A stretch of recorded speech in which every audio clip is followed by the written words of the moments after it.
Okay, so it's time to upgrade my parents. Let's swap out their old Vizio for the new Prime Wireless 2.1.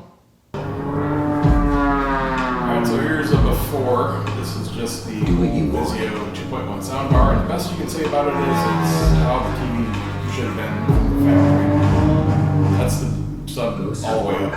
Bases almost non-existent. Very little stereo separation, but it sounds clear. It really helps dialogue, and that was the main goal. This is years old. This is the third TV it's been on.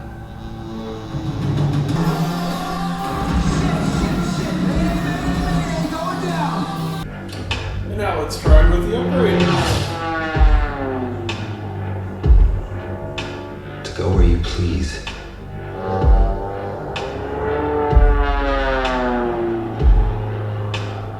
Do what you want.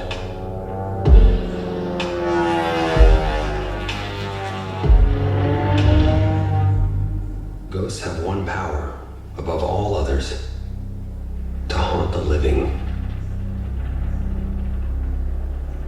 Haunt them for what they've done.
Alright, so plan B. Had to go to Walmart, get an optical cable because I did have the old soundbar wired HDMI. And as I talked about before, no HDMI on this. So I set the TV to variable out, connected it via digital cable, next best thing. Nope, variable only works on analog out. And you're really limited here on the TV. I gotta verify what options are available for analog out. But we do have a pair of analog in. That'll be the easiest. If I can just do RCA cables, that'll work fine. There's also a 3.5 mil jack, but I believe that's also digital. So that won't be any good. We'll get there. Okay, so wrapping up this phase of the project.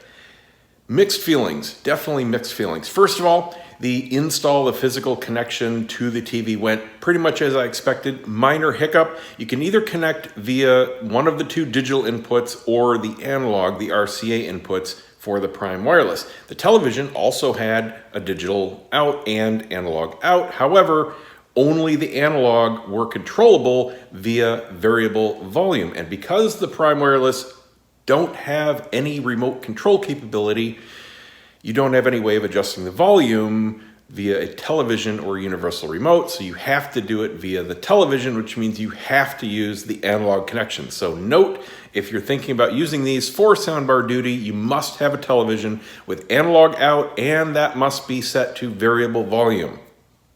Then you can use it. Now, what that does mean, as I feared, and I can't remember if I mentioned it in the review or not, I think I did have to crank the physical volume on the speakers all the way up and leave it there because that sets your max potential volume.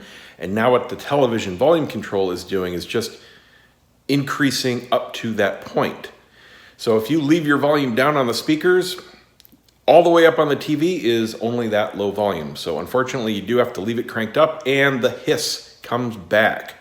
Luckily, my parents' hearing isn't that great and they don't notice, but it would drive me absolutely crazy. At full volume, the hiss is hearable 10 feet away in a quiet room. So just note that. Sound-wise, all right, so this isn't a fault of the SVS speakers whatsoever. This is just the room they're going in. And I have to think there are a ton of customers out there, not just SVS, but audio equipment in general that are putting things in the room willy-nilly. They're not placing things correctly. I had them here as I was listening to them and testing, placed as proper speakers in the right positions, in the right part of the room.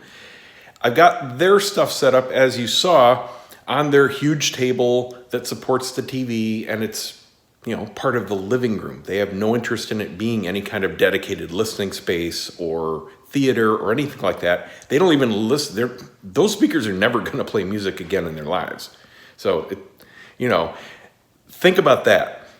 This is just for bringing out television dialogue. It's not even surround sound. It's just 2-channel stereo sound. They did their job. They are clearer than the Vizio soundbar. They're as clear as any soundbar I've heard. I think if you're out for just a throw it on to hear everything better kind of soundbar, go get a Sonos. Really good quality.